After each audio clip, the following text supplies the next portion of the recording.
Tudo o que se sabia sobre carros baratos acabou de mudar. Uma mini picape por $4.499 apareceu, e o mercado travou. Analistas pararam. Executivos ligaram uns para os outros. Não é conceito. É real, funciona. E não depende do que a indústria empurra há anos. O choque não é o preço. É o que ele prova. E o perigo começa agora. O mundo não acordou esperando uma revolução. Mas ela aconteceu mesmo assim. Por décadas, o preço dos veículos fez apenas uma coisa. Subiu. Subiu devagar. Depois rápido. Depois fora de controle. Mais telas. Mais sensores. Mais software escondido atrás de assinaturas mensais. Cada lançamento vinha com aplausos. Cada aplauso vinha com um preço maior. E alguém sempre dizia, é o futuro. Só que o futuro ficou caro demais. Famílias começaram a desistir. Pequenos negócios apertaram os cintos. Trabalhadores passaram a consertar o que já tinham, porque trocar era impossível. O carro deixou de ser ferramenta. Virou luxo. A indústria tinha uma resposta pronta. Sempre a mesma. Custos inevitáveis. Cadeias complexas. Regulações. Palavras grandes. Frases vazias. O sistema parecia forte. Mas estava oco por dentro. Porque enquanto os carros ficavam mais inteligentes, as pessoas ficavam de fora. E ninguém no topo parecia ouvir o barulho. Até que o silêncio quebrou. Sem luzes. Sem telões. Sem música dramática. A Tata simplesmente apareceu. E mostrou um número. $4.499. Nada mais. Foi como jogar uma pedra num lago congelado. O gelo não quebrou na hora. Mas as rachaduras correram rápido. Analistas piscaram. Executivos travaram. Não dá. É impossível. Isso não se sustenta. Mas o número estava ali. Frio. Imóvel. Real. E números não pedem permissão. A picape não prometia mudar o mundo. Não falava em inteligência artificial. Não tinha modo cinema nem assistente virtual com voz suave. Era simples. Crua. Feita para carregar coisas. Para trabalhar. Para sobreviver. E isso era o mais assustador. Porque a mensagem era clara: o problema nunca foi a falta de tecnologia. O problema foi o caminho escolhido. O modelo antigo dependia de uma coisa: margem alta. Vender menos, cobrando mais. Travar o usuário dentro de um ecossistema. Transformar manutenção em assinatura. Complexidade como escudo. Durante anos, isso funcionou. Funcionou bem demais. Mas quando alguém decide fazer o oposto, o castelo começa a balançar. A Tata não tentou vencer o jogo. Ela mudou as regras. Cortou o que não era essencial. Simplificou o que tinha sido inflado. Tratou o veículo como ferramenta, não como vitrine tecnológica. E de repente, uma pergunta antiga voltou à mesa. Uma pergunta que a indústria tentou enterrar. Para quem esses carros estão sendo feitos? Não era só sobre preço. Era sobre acesso. Não era só engenharia. Era filosofia. Por que quando um veículo custa $4.499, ele não compete apenas com outros carros? Ele compete com motos. Com o transporte público. Com a própria ideia de que carro é artigo de luxo. Isso muda tudo. Fabricantes tradicionais perceberam rápido. Não em público. Nos bastidores. Em reuniões fechadas. Em planilhas que não sorriem. Se isso escala, as margens encolhem. Se isso se espalha, o discurso cai. Se o público percebe, a narrativa morre. E narrativas, para essa indústria, valem mais do que metal. O choque não foi técnico. Foi psicológico. Mostrou que muito do que era vendido como inevitável era escolha. Mostrou que complexidade também pode ser vício. E que o consumidor pagou essa conta por tempo demais. A picape da Tata não era perfeita. Nem tentava ser. E talvez por isso tenha sido tão perigosa. Ela expôs uma verdade simples: quando o produto volta a servir as pessoas, o sistema que explorava essas pessoas começa a falhar. O jeito antigo parou de funcionar no momento em que alguém provou que havia outro caminho. Um caminho mais curto. Mais direto. Mais honesto. E agora, a indústria precisa responder. Porque depois que o preço cai, não dá para fingir que não viu. E se o problema nunca foi falta de inovação, mas excesso de interesses? A primeira imagem confunde. É pequena. Quadrada. Simples demais. Nada de luzes futuristas. Nada de tela gigante piscando. Nenhum slogan falando de revolução verde. Só metal. Rodas. E uma caçamba honesta. A sala ficou em silêncio. Porque aquilo não parecia um produto para impressionar investidores. Parecia um objeto de trabalho. Algo feito para acordar cedo, pegar estrada ruim e voltar inteiro no fim do dia. Então, começa a cair a ficha. A Tata não tentou reinventar o carro. Tentou lembrar para que ele serve. Enquanto o resto da indústria apostava em softwares caros, sensores frágeis e peças que só funcionam dentro da garantia, essa mini picape seguiu o caminho oposto. Tudo ali foi desenhado para durar. Para quebrar pouco. Para ser consertado rápido. E barato. Isso muda tudo. A engenharia por trás não é segredo de laboratório suíço. É lógica pura.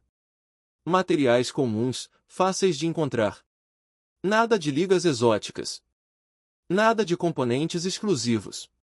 Se algo quebra, qualquer mecânico entende. Se falta peça, o mercado local resolve.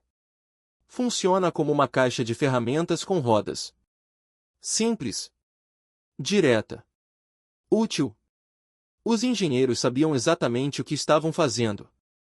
Cada linha reta existe porque curvas custam mais. Cada painel simples existe porque moldes caros elevam o preço.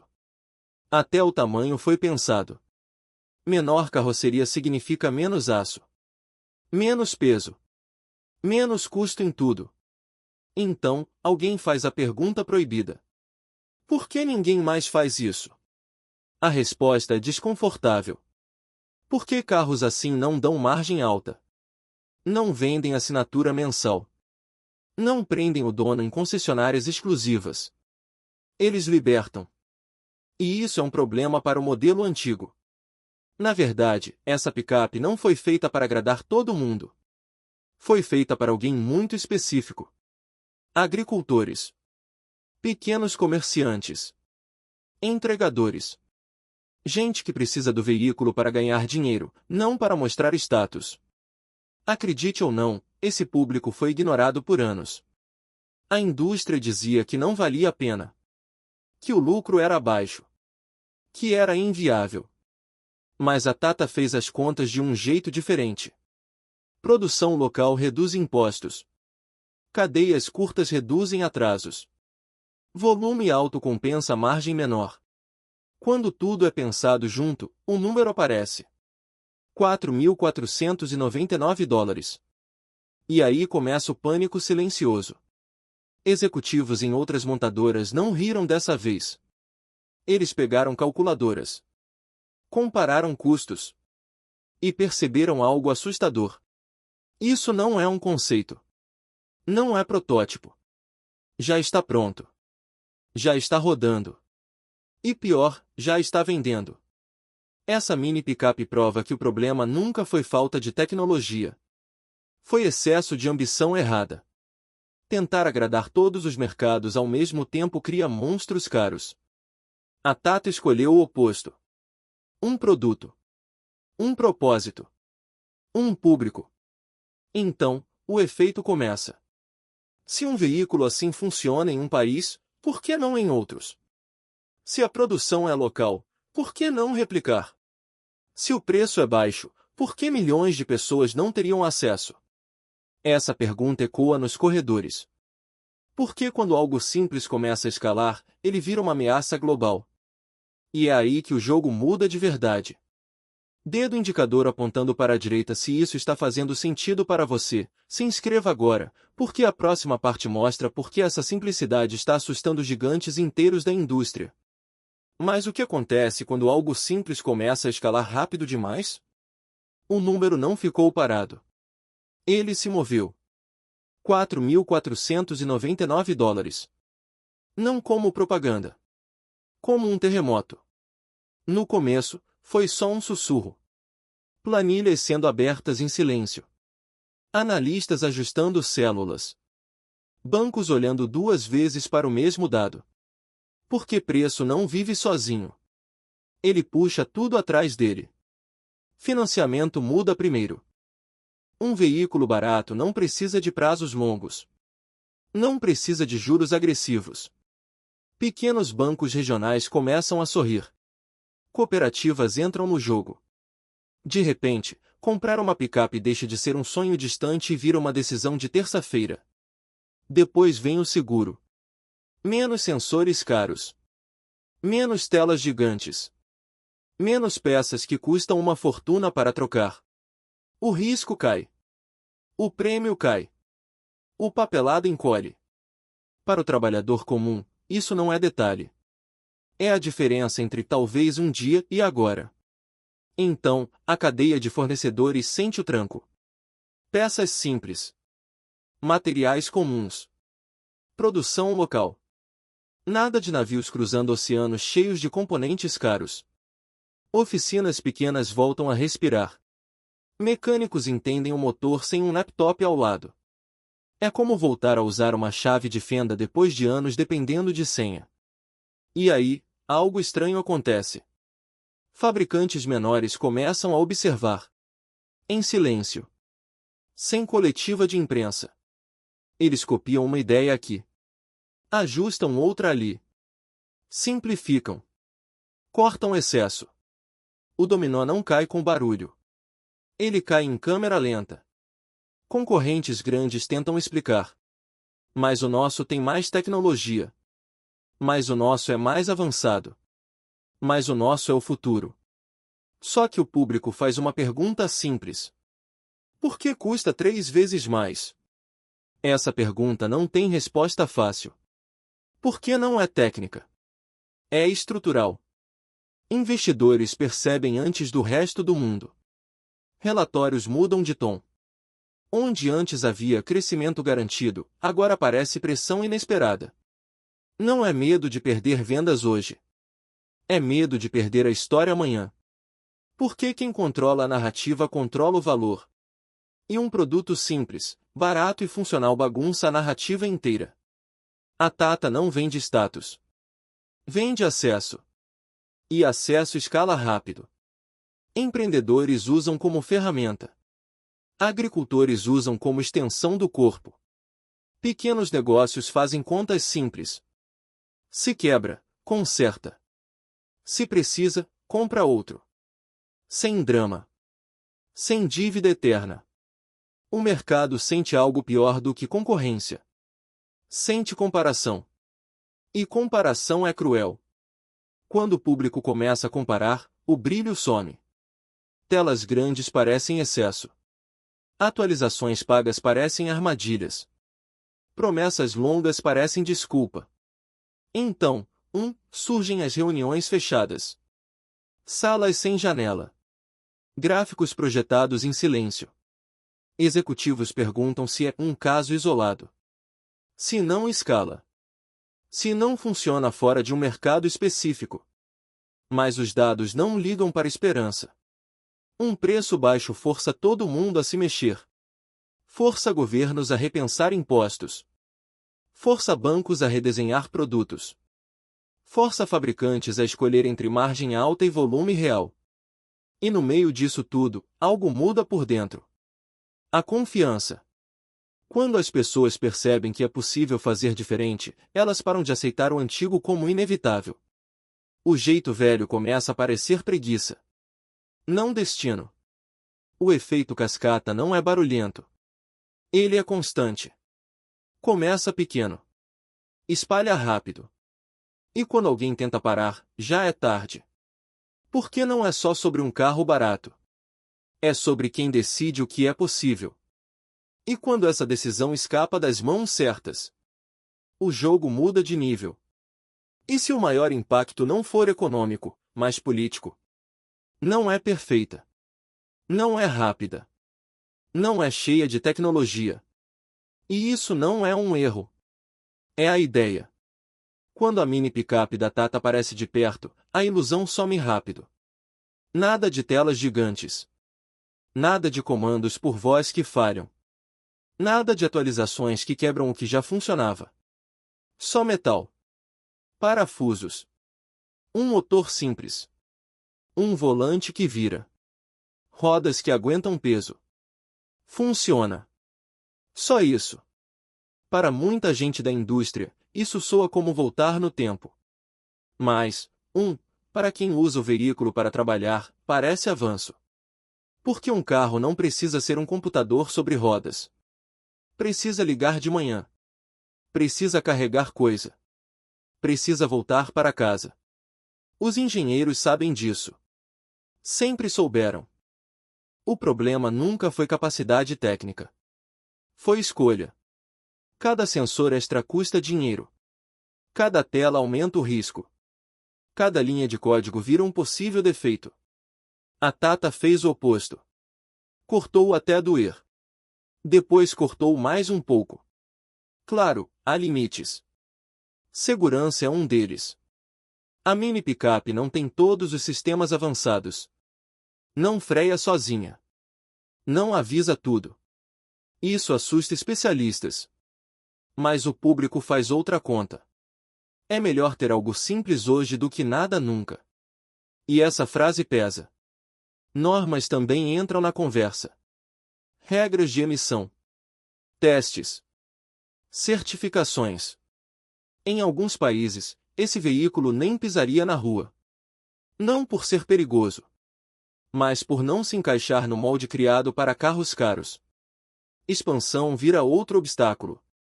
Produzir barato em escala exige disciplina. Qualquer desvio sobe o preço. Qualquer luxo escondido quebra o modelo. É como equilibrar um copo cheio andando rápido. Dá para fazer. Mas exige foco. E mesmo assim, o público aceita os limites. Esse é o choque real. As pessoas não pedem perfeição. Pedem acesso. Pedem escolha. Pedem algo que caiba na vida real, não no discurso de palco. Quando o preço cai, a tolerância sobe. Não por ignorância. Por prioridade. Trabalhadores sabem o que precisam. Famílias sabem onde apertar.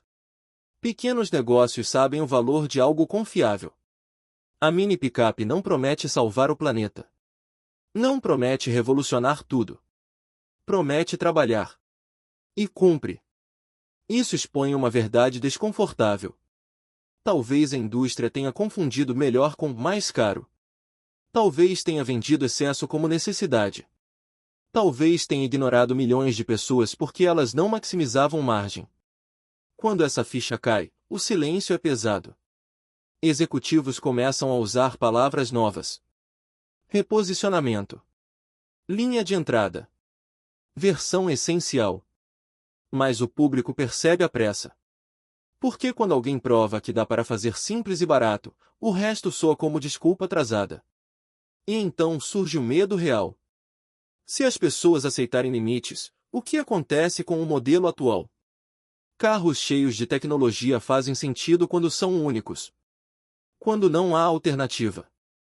Mas quando surge uma opção funcional, barata e honesta, o jogo muda. O luxo vira escolha. Não imposição. Esse é o choque de realidade. Não técnico. Cultural. A mini picape não vence pela ficha técnica. Vence pela proposta. Pela clareza. Pelo é isso que é. E isso incomoda mais do que qualquer falha. Por que agora a pergunta não é isso funciona? É porque isso não existia antes. E agora, o que você acha disso tudo? Deixa nos comentários, porque essa conversa está só começando. E se as regras mudarem justamente para parar isso? O silêncio da Tata não durou muito. Não precisava. A indústria começou a falar por ela. Novas exigências surgiram. Testes extras. Certificações demoradas. Normas reinterpretadas. Cada papel entregue parecia abrir outro caminho burocrático, cada reunião se transformava em barreira invisível. Analistas chamaram de precaução. Especialistas